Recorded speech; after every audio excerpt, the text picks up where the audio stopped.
one thing that I think has been exciting with health reform is that it's shined a light on some populations that tend to get ignored for some different reasons. So one population that I think about a lot are individuals who have substance use disorders or mental illness. And so there's a sort of a sleeper population in health reform, which is young adults. People don't think about young adults because they tend to be pretty healthy. The one area where they sometimes aren't healthy is that they have a lot of emerging, if they're going to have problems with mental illness or substance abuse, a lot of that emerges in adolescence and young adulthood. And they're a group that has, really poor, historically very poor rates of insurance coverage.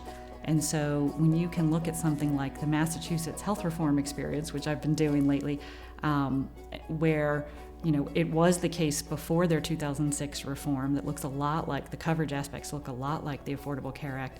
At that point, 1 in 4 young adults was uninsured. Now it's less than 10% of adults in that age range are uninsured. And what it means is that when they do have some kind of, behavioral health crisis, so a problem with mental illness or substance use disorders, if they have to go into a hospital-based setting, they're not on the hook for some very high out-of-pocket costs, because obviously hospital-based care is expensive. And the other thing we've learned in our work by studying Massachusetts is that it's one concern people have is that, well, if you insure it, people are just going to go and get all kinds of really expensive care, whether they need it or not. And in truth, areas like behavioral health, so areas where you're treating mental illness and substance use disorders, have been shown to be very responsive to this coverage.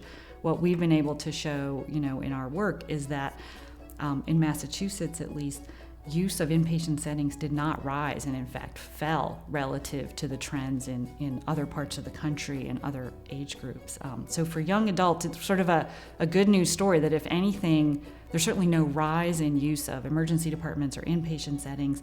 And for those who do need to use them, there's a substantial reduction, so 1/3 to 1/2 in the share of patients who had to pay for that themselves.